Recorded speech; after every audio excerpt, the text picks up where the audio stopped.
আসসালামু আলাইকুম ভিউয়ার্স, আপনারা সকলে কেমন আছেন? আশা করি ভিউয়ার্স সকলে অনেক ভালো আছেন। আপনাদের দোয়াতে আমি নিজে অনেক ভালো আছি। আজকে এই যে অ্যামপ্লিফায়ারটি আপনাদের সামনে দেখাচ্ছি, এই অ্যামপ্লিফায়ারটি নিয়ে আমি অনেক দিন আগে আমার চ্যানেলে একটি ভিডিও আপলোড করেছিলাম। তো সেই অ্যামপ্লিফায়ারটিতে আমি দেখিয়েছিলাম যে কীরকম কোয়ালিটি করে বানানো ছিল। তো ওই অ্যামপ্লিফায়ারটিতে কিন্তু মূলত আসলে কাজের কোয়ালিটিগুলো একদমই ভালো ছিল না। তো ভিতরে ফিনিশিং কোয়ালিটিগুলো ভালো ছিল না, ড্রেসিংগুলো ভালো ছিল না, সব মিলেই কিন্তু আমি এই কথাগুলোই আমি আগের ওই ভিডিওতে সব কিছু বলেছিলাম। তো আমি এটাও বলেছিলাম যে এই অ্যামপ্লিফায়ারটা আমি ফুল কমপ্লিট করে আপনাদের মাঝে একটি ভিডিও নিয়ে আসব। তো আমি আজকে এই অ্যামপ্লিফায়ারটি কমপ্লিট করে আপনাদের মাঝে একটি ভিডিও নিয়ে চলে আসলাম। তো এই অ্যামপ্লিফায়ারটা বড় ভাই আমার কাছে অনেক দিন আগে পাঠিয়েছিল, কিন্তু আসলে হঠাৎ করে কাজের চাপের কারণে আমি এই অ্যামপ্লিফায়ারটা এতদিন দিতে পারিনি বাইকে। তো এখন আমি এই অ্যামপ্লিফায়ারটা রেডি করেছি, ফুল কমপ্লিট করে আমি আপনাদের সামনে নিয়ে এসেছি। তো ইনশাল্লাহ কালকে এই মালটা আমি ডেলিভারি করে দেব। তো এই অ্যামপ্লিফায়ারটা আসলে আপনারা যদি দেখেন তাহলে এখন কাজের কোয়ালিটিগুলো দেখলে আপনারা নিজেরাই বুঝতে পারবেন যে অ্যামপ্লিফায়ারটিতে আসলে কি কি ধরনের আপডেট করা হয়েছে। তো প্রথমে এই ট্রান্সফরমারটা দিয়ে আপনাদেরকে কিছু ধারণা দেই। এই ট্রান্সফরমারটি আগে বাদাই করা ছিল অ্যালুমিনিয়াম তার দিয়ে, ভিতর থেকে লুপ বের করা ছিল, তামার লুপ বের করা ছিল, কিন্তু ভিতরে তার ছিল অ্যালুমিনিয়াম। তো তারপরেও অ্যালুমিনিয়াম ছিল, তাও 24 নাম্বার তার, 24 নাম্বার তার দিয়ে বাদাই করা ছিল। সেকেন্ডারি প্রাইমারি আরও চিকন তার দিয়ে বাদাই করা ছিল। তো এই জন্যই বাইরে প্রেশার দিলে সাউন্ড ফেটে যেত। তো এই ছিল একটা কারণ। আরেকটা কারণ ছিল এটাতে যে সার্কিটগুলো আগে ব্যবহার করা ছিল সেই সার্কিটগুলো তেমন কোয়ালিটিফুল সার্কিট ছিল না, না থাকার কারণে এইটার সাউন্ড কোয়ালিটি ফেটে যেত। তো বাইরে যে সেট আপটা ব্যবহার করে সেই সেট আপে এখন যে আমি যে অ্যামপ্লিফায়ারটা তৈরি করেছি এই অ্যামপ্লিফায়ারটি দিয়ে খুব ভালো চালাতে পারবে। তো এটার সিস্টেমটা আমি আপনাদেরকে একটু বুঝিয়ে দিই। এইখানে যে সুপার বেস সার্কিট দিয়ে একটি সাইড তৈরি করা হয়েছে, এই সুপার বেস সার্কিটে কিন্তু শুধু বেস, এখানে ফুল রেঞ্জের কোনো সাউন্ড যাবে না, এখানে শুধু বেস যাবে, শুধু টোন যাবে না, কোনো কিছু যাবে না, শুধু বেস। এই সার্কিটে শুধু বেস ইনপুট হবে আর এইটা শুধু বেস আউটপুট করবে। তো এইখানে এটা সাবউফারের জন্য ব্যবহার করা হয়েছে। আর এখানে যে আপনারা 4-4-8 ট্রানজিস্টর দেখতে পাচ্ছেন, তো এটা একটি স্টুডিও সার্কিট। তো এই স্টুডিও সার্কিটটিতে কিন্তু 4-4-8টি করে 8টি ট্রানজিস্টর ব্যবহার করা হয়েছে। তো এই সার্কিটটির সাউন্ড কোয়ালিটি কিন্তু অনেক বেটার। তো নর্মাল সার্কিট বাজারে যেগুলো পাওয়া যায় সেই সার্কিট এর সামনে কিছুই না। প্রথমত আমি আপনাদেরকে যদি এই 4 ট্রানজিস্টরের আউটপুটের কথা বলি, তাহলে আমি মনে করি বাজারে যে নর্মালি 8 ট্রানজিস্টরের সার্কিটগুলো পাওয়া যায় তার থেকে অনেক বেটার সাউন্ড। তো এই সার্কিটটা যে ট্রানজিস্টরগুলো লাগানো আছে এই ট্রানজিস্টরগুলো দিয়ে কিন্তু একুরেট ওয়াট বের হয়, কারণ এই সার্কিটের ডায়াগ্রাম ডিজাইনটা ঠিক ওইভাবে করা আছে যে এই ট্রানজিস্টর যেমন আমরা এই ট্রানজিস্টরে 50 ওয়াট মূলত আউটপুট পাই, এই সার্কিট দিয়ে আপনারা এই একটি ট্রানজিস্টর দিয়ে 50 ওয়াটই আউটপুট বের করতে পারবেন। তো বাজারে যে নর্মাল সার্কিটগুলো আছে সেই সার্কিটে কিন্তু 50 ওয়াট আউটপুটে আসে না, কিন্তু এই সার্কিটটি দিয়ে আপনারা 50 ওয়াটই আউটপুট পাবেন। তো 4টা ট্রানজিস্টরের যেহেতু একটা সাইড, এই 4টা ট্রানজিস্টরের টোটাল আপনারা 200 ওয়াট এটা আউটপুট পাবেনই, এতে কোনো মিস নেই। আর এই সার্কিটটিতে ব্যবহার করতে পারবেন আপনারা 35-0-35। তো 35-0-35 আপনারা 7 থেকে 8 এম্পিয়ার, সর্বোচ্চ 9 এম্পিয়ার 10 এম্পিয়ার ব্যবহার করতে পারবেন, এর বেশি ব্যবহার করতে পারবেন না। তো 10 এম্পিয়ার ব্যবহার করলে অনেক বেশি হয়ে যাবে, ট্রানজিস্টর কাটার সম্ভাবনা থাকে। সর্বোচ্চ ভালো মানের ট্রানজিস্টর ব্যবহার করতে হবে, তাহলে এটাতে 10 এম্পিয়ার দিলেও 35-0-35-এও ট্রানজিস্টর কাটবে না। তো আমি কিন্তু এখানে সর্বোচ্চ ভালো মানের ট্রানজিস্টরটাই ব্যবহার করেছি। তো আপনারা খেয়াল করলে দেখতে পারবেন যে তোশিবা 2SA 1943, তো তোশিবার 2SC 5200। তো আমি এখানে 2SCর যে ট্রানজিস্টরগুলো আছে সেইগুলো ব্যবহার করেছি। যেখানে এখানে ফুল রেঞ্জ বাজাবে বা এখানে ফুল রেঞ্জ বাজাবে সেই ক্ষেত্রে এখানে বেস তেমন আসবে না, এখানে শুধু টোন আসবে। বেস না আসার কারণে এখানে আমি 2SC ব্যবহার করেছি। আর এটা হচ্ছে প্রথম কারণ। আর দ্বিতীয় কারণ হচ্ছে এখানে যে তার দিয়ে আমি ট্রান্সফরমারটা বাদাই করেছি, এটা কিন্তু 16 নম্বর তার দিয়ে বাদাই করা সেকেন্ডারি সাইড। তো 16 নম্বর তার দিয়ে আমরা যখন এটাতে 35-0-35 ইনপুট করেছি তখন নর্মাল ট্রানজিস্টর দিলে ট্রানজিস্টর কেটে যাবে। তো সেই জন্য এটা ভালো মানের ট্রানজিস্টর ব্যবহার করা হয়েছে। তো সেই ক্ষেত্রে এটাতে স্টোরিও টোটালি 400 ওয়াট আউটপুট আসবে এটাতে। তো 400 ওয়াট একুরেটলি যদি 400 ওয়াট আউটপুট আসে একটা সার্কিট থেকে, তাহলে কিন্তু ওই 400 ওয়াটের প্রেশার অনেক বেশি। তো আপনারা জানেন যে আহুজার যে অ্যামপ্লিফায়ারগুলো থাকে সেইগুলো 250 ওয়াটের যে অ্যামপ্লিফায়ারটা আছে তো ওইটা দিয়ে মূলত 250 ওয়াটই আউটপুট বের হয়, ফুল 250 ওয়াট বের হয়। সেই ক্ষেত্রে আপনারা জানেন যে ওই সেটগুলোর প্রেশার কত বেশি, কত সাউন্ড লাউড বেশি। তো সেই জন্যই কিন্তু আমরা বাজার থেকে যে 4 ট্রানজিস্টার 8 ট্রানজিস্টারের বোর্ডগুলো কিনতে পাই, সেই ট্রানজিস্টার সার্কিটগুলোতে কিন্তু মূলত ফুল ট্রানজিস্টারের যে ফুল ক্যাপাসিটি সেটা বের হয়ে আসে না। না আসার কারণে আমরা সেইখানে আউটপুটও ভালো পাই না, সাউন্ড দিলে সাউন্ড ফেটে যায়। যেমন 4 ট্রানজিস্টার আমরা 200 ওয়াট মনে করি, তো 200 ওয়াট আউটপুট কখনোই দেয় না, সর্বোচ্চ 100 থেকে 120 50 এরকম একটা আউটপুটে আসে। সেই জন্যই আমরা সাউন্ড কোয়ালিটি ভালো পাই না। তো এই সার্কিটটিতে কিন্তু 100% 200 ওয়াট আউটপুট আসবে প্রতি সাইডে, কারণ 4 ট্রানজিস্টার আছে প্রতি সাইডে, 8 ট্রানজিস্টার আছে, 8 ট্রানজিস্টারে 400 ওয়াট আউটপুট এটা আসবে 100%। আর এখানে তার সাথে আবার কিছু কথা আছে, ট্রান্সফরমারের ভোল্টেজ এম্পিয়ার মিলিয়ে তারপরে সার্কিটে ভোল্টেজ ইনপুট করতে হবে, সেই ক্ষেত্রে আপনারা 400 ওয়াট আউটপুট পাবেন। তো সব ক্যালকুলেশন মিলিয়েই কিন্তু আমরা এটাতে এই অ্যাম্পলিফায়ারটা তৈরি করেছি আমি, সব ক্যালকুলেশন মিলিয়েই। তো এখন এটাতে যে কোয়ালিটি করে বাছাই করা আছে সব কিছুই কিন্তু অনেক ভালো মানে ব্যবহার করা হয়েছে। তো ট্রান্সফরমারটা আগে অ্যালুমিনিয়ামের ছিল, এখন ফুল কপারের হয়েছে, প্রাইমারি সাইডেও কপার, সেকেন্ডারি সাইডেও কপার। তো সেই জন্য এটা সাউন্ড কোয়ালিটি আমি ফুল বেস দিয়েও কিন্তু আমি চেক করেছি, ফুল বেস দিয়ে তারপরে ফুল টোন দিয়ে সব কিছু দিয়ে চেক করেছি, কোনোভাবে আমি সাউন্ড ফাটাতে পারি নাই। তো সাউন্ড কিন্তু ফাটে নাই।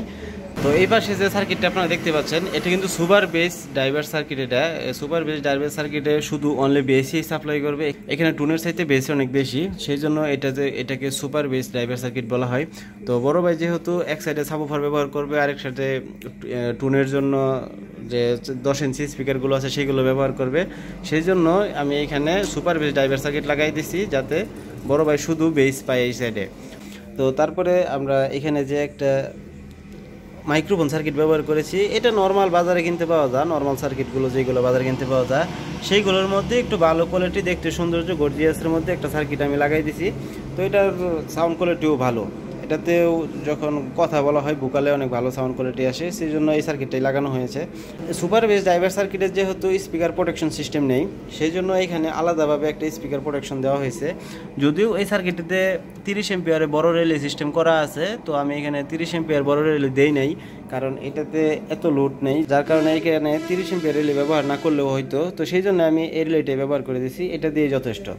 তো এটাতে আমি পরবর্তীতে যে ক্যাপাসিটরের ফিল্টারিংটা করেছি, এখানে কিন্তু ক্যাপাসিটরগুলো এইভাবে আমি বসাই দিয়েছি একটা সার্কিটে, নিজের মতো করে সার্কিটটা গাঁথাই করেছি। তো এই সার্কিটটা বাজার থেকে কিনে নিয়ে আসা হয়নি, এটা আমি নিজেই তৈরি করে সার্কিটটা তারপরে এভাবে বানিয়েছি। তো এখানে আবার গ্লুগান আঠা দিয়ে দিয়েছি, যার কারণে এই ক্যাপাসিটরগুলো সহজে লাড়াচাড়া খেলেও খুলে আসবে না। তো এখানে যে আপনার দুইটা রেকটিফায়ার দেখতে পাচ্ছেন, দুইটা রেকটিফায়ার কিন্তু আমি মোটামুটি চেষ্টা করেছি পুরো অ্যাম্পলিফায়ারটাই সুন্দর করে সাজানোর জন্য। তো রেকটিফায়ারগুলো কিন্তু দেখেন খুব সুন্দর করে আমি সিরিয়াল মতো বসাই দিয়েছি। তো আগে এরকম ছিল না, আগে যে কীরকম ছিল সেটা আমি আপনাদেরকে কীভাবে বোঝাবো, আমি ভিডিও আইকনে আমি আগের ভিডিওর লিঙ্কটা দিয়ে দিব, আপনারা সেখান থেকে দেখে নেবেন। তো এখানে আরেকটা জিনিস ব্যবহার করেছি, সব স্টার্টার সার্কিট। তো এইখানে যদি পাওয়ার ঢুকে ভোল্টেজে কোনো প্রকার আপ ডাউন করে, সেই ক্ষেত্রে এইখানে এটা প্রোটেক্ট করবে। তো এখানে যে দুইটা ক্যাপাসিটর আছে, আপনারা জানেন সব স্টার্টার সার্কিট ক্যাপাসিটর দিয়েই করা হয়। তো এখানে যে দুইটা ক্যাপাসিটর আছে, বুস্টার ক্যাপাসিটর বলা হয় এগুলোকে, এই বুস্টার ক্যাপাসিটরের মাধ্যমে কিন্তু এইখানে যে যদি ভোল্টেজ হাই হয়ে যায় বা লো হয়ে যায় বা হঠাৎ করে ভোল্টেজ ঢুকে যায়, তাহলে এখানে যে একটা রেজিস্টার আপনারা দেখতে পাচ্ছেন 20 ওয়াটের, এই রেজিস্টারের মাধ্যমে কিন্তু এটার ভিতর দিয়ে পাওয়ার ঢুকে, এখান থেকে পাওয়ার ঢুকে নিউট্রালে চলে যাবে। তো এটা সিস্টেমটা হচ্ছে এরকম। আর এখানে যে আরেকটা আপডেট জিনিস আমরা করেছি সেটা হচ্ছে যে এইখানে যে কুলিং ফ্যান দুইটা আপনারা দেখতে পাচ্ছেন, কুলিং ফ্যান দুইটা ময়লা হয়ে আছে, আমি যতটুকু পারছি পরিষ্কার করে দিয়েছি, তারপরও কিছু ময়লা হয়ে আছে। এই দুইটা কুলিং ফ্যান কিন্তু অটোমেটিকলি চালু হবে, যদি হিট হয় তাহলে চালু হবে, হিট না হলে চালু হবে না। তো এখানে আপনারা এনটিসি দেখতে পাচ্ছেন, এই এনটিসির মাধ্যমেই কিন্তু এই কুলিং ফ্যানটা অটো হবে। তো আমি এই এনটিসিটা সুপার বেস ড্রাইভার সার্কিটের সাথে লাগাই দিছি, তার কারণ হচ্ছে এই সুপার বেস ড্রাইভার সার্কিটটাই কিন্তু বেশি হিট হবে, এই সার্কিটের থেকে এই সার্কিটটা বেশি হিট হবে, এটার এই জন্যই আমি এটার সাথে লাগাই দিছি। কারণ এটা হিট হওয়ার কারণ হচ্ছে এখানে যে স্পিকারগুলো থাকবে সেগুলো একটু ওয়াট বেশি, যার কারণে এখানে প্রেশারও বেশি থাকবে, এই জন্য এটা হিট হওয়ার সম্ভাবনা থাকবে বেশি। সেই জন্যই এই সুপার বেস ড্রাইভার সার্কিটের সাথেই আমি এই অ্যান্টিসিটা লাগাই দিয়েছি। অ্যান্টিসিটা অনেক ভালো মানের অ্যান্টিসি, সর্বোচ্চ ভালো মানের অ্যান্টিসি লাগাই দিয়েছি, সহজে নষ্ট হবে না। তো এটা কিভাবে অটো কাজ করে আমি আপনাদেরকে এখন একটু দেখাবো। তো প্রথমত আমি সামনে সুইচটা অন করলাম। তো অন করার পরে কিন্তু এখানে সরাসরি পাওয়ার আসে নাই, এখানে সরাসরি পাওয়ার আসে না। এখানে সুইচটা অন করলে কিন্তু এখানে পাওয়ার আসবে। দেখেন পাওয়ার চলে আসছে, পাওয়ার চলে আসছে। এখন আমি মুড চেঞ্জ করলে দেখেন স্পিকারে সাউন্ড হচ্ছে, কিন্তু এমনিতে নর্মালি কোনো নয়েজ নেই। স্পিকারের সাথে আমি লাগাই রাখছি, কিন্তু নর্মালি কোনো স্পিকারে কোনো নয়েজ নাই। আপনারা কাছে গেলেও কোনো নয়েজ পাবেন না। এটা যে নয়েজটা হচ্ছে এটা গাড়ির বাহিরে গাড়ির শব্দটা হচ্ছে, দেখছেন? এটার সাউন্ড কোয়ালিটি একদম নিখুঁত, একদম ক্লিয়ার ক্রিস্টাল সাউন্ড। এটার সাবউফারটাও অনেক ভালো কাজ করে। আমি খুব সুন্দর করে সব কিছু সেটিং করেছি। এখন আমি কুলিং ফ্যানটা চালু করে আপনাদেরকে দেখাবো। তো যেহেতু এটা না চালালে হিট হবে না, তো আমি হঠাৎ হিট করে দিচ্ছি, সোল্ডারিং আয়রনের মধ্যে আমি এটা হিট করে দিচ্ছি। দেখেন দুইটা কুলিং ফ্যানই কিন্তু চালু হবে। এই দেখেন চালু হয়ে গেছে, দুইটা ফ্যানই কিন্তু একসাথে চালু হয়ে গেছে। যখন আবার হিট কমে যাবে অটোমেটিকলি ফ্যান দুইটা অফ হয়ে যাবে। তো এটা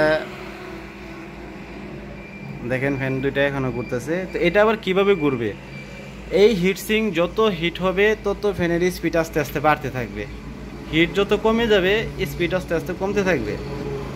এটা সিস্টেমটা হচ্ছে এরকম। দেখেন ফ্যান কিন্তু আস্তে আস্তে বন্ধ হচ্ছে, দেখেন দুইটা ফ্যানেই কিন্তু বন্ধ হয়ে গেছে, কারণ এটার টেম্পারেচার এখন আবার কমে গেছে, যার কারণে দুটা ফ্যানই বন্ধ হয়ে গেছে। আমি আবার একটু আপনাদেরকে চেক করে দেখাই। এই এনটিসিতে আমি সোল্ডারিং আয়রনটা বাজাই, এই দেখেন ফ্যান কিন্তু আস্তে আস্তে চালু হচ্ছে। এই যে ফ্যান চালু হয়ে গেছে। এখন আবার ফ্যান অটোমেটিকলি অফ হয়ে যাবে কিছুক্ষণের মধ্যে। এটা ঠান্ডা হওয়ার সাথে সাথে ফ্যান বন্ধ হয়ে যাবে। তো এই হচ্ছে এই অ্যাম্পলিফায়ারের টোটাল সিস্টেম। আমি আপনাদেরকে বলেছিলাম যে আমি এটা নিয়ে একটা ভিডিও আপলোড করব আবার আপনাদের মাঝে সুন্দর করে ড্রেসিং করে সাজিয়ে। তো আমি সুন্দর করে ড্রেসিং করে আবার সাজিয়ে আপনাদের মাঝে ভিডিওটা আপলোড করেছি। যেহেতু বলেছিলাম সেই জন্য ব্যস্ততার মাঝেও ভিডিওটা তেমন প্রফেশনালভাবে তৈরি করতে পারি নাই, যেরকম পারছি সেরকমই আমি আপনাদের মাঝে ভিডিওটা নিয়ে আসলাম। তো ভিডিওতে যদি কোনো প্রকার ভুল কিছু হয়ে থাকে তাহলে অবশ্যই ক্ষমা দৃষ্টিতে দেখবেন। তো আর অ্যাম্পলিফায়ারটা টোটাল সাজানোটা কেমন হয়েছে সেটা অবশ্যই আমাকে জানাবেন। আর এইগুলা অ্যাম্পলিফায়ারে আপনারা জানেন যে আসলে তেমন ভালো করে সাজানো যায় না, কারণ এখানে কানেকশন অনেক বেশি, তারের পরিমাণটা অনেক বেশি, যেমন বিভিন্ন সাইড থেকে কানেকশন করতে হয়। সেই ক্ষেত্রে এটাতে চাইলেও অত সুন্দর করে ড্রেসিং করা যায় না, তাও যতটুকু সম্ভব আমি করেছি। তো বুস্টার অ্যাম্পলিফায়ারগুলোতে কিন্তু অনেক সুন্দর করে ড্রেসিং করা যায়, কারণ সেইগুলোতে দুই পাশে ধরে সার্কিট হয়, ক্যাপাসিটার হয় আর ট্রান্সফরমার হয়, তাহলেই হয়ে যায়। তো এটাতে কিন্তু এগুলা অ্যাম্পলিফায়ারে কিন্তু অনেক কানেকশন করতে হয়, আর কানেকশন এতগুলো করার কারণেই কিন্তু হালকা একটু নয়েজ করে। এই অ্যাম্পলিফায়ারগুলা একদম জিরো নয়েজের হয় না, কিছু না কিছু নয়েজ থাকবেই, কারণ এইখানে নয়েজ করার অনেকগুলো কারণ আছে। যেমন এইখান থেকে কানেকশন যায়, আবার ওই পিছনে থেকে ওই যে সিডি কর্ডের মাধ্যমে যে কানেকশন সেগুলো হয়, আবার এখানে মাইক্রোফোনের কানেকশন হয়, আবার এখানে যে বেস্টন সার্কিটগুলো থাকে সেই সার্কিটগুলো তেমন কোয়ালিটিফুল পাওয়া যায় না মার্কেটে। তো তারপর আমি অনেক খোঁজাখুঁজি করে একটা পাইছি, এটাতে নয়েজ খুবই কম, সেই জন্য আমি এটা ব্যবহার করছি। তো আশা করি ভাইয়ের মন মতো হবে ইনশাল্লাহ। তারপরেও ভাই হাতে পাওয়ার পরে বোঝা যাবে যে আসলে অ্যাম্পলিফায়ারটা কেমন হয়েছে। কিন্তু আমার চেকের মাধ্যমে আমি বুঝতে পারলাম যে অ্যাম্পলিফায়ারটা একদম পারফেক্ট 100 একটা অ্যাম্পলিফায়ার হয়েছে। সাউন্ড কোয়ালিটিও অনেক বেটার, সাউন্ড কোয়ালিটি একটু ফাটে না, অনেক হেভি সাউন্ড কোয়ালিটি। তো এইরকম ধরনের কোনো অ্যাম্পলিফায়ার যদি আপনাদের নতুন বানাইতে হয় তাহলে আমার সাথে যোগাযোগ করতে পারেন, অথবা যদি আপনাদের এরকম নষ্ট কোনো অ্যাম্পলিফায়ার থাকে বা আপনাদের মনের মতো সাউন্ড পাচ্ছেন না, সেই ক্ষেত্রে আমার সাথে কন্ট্যাক্ট করে আমার কাছ থেকে আপনারা কাজ করে নিতে পারবেন।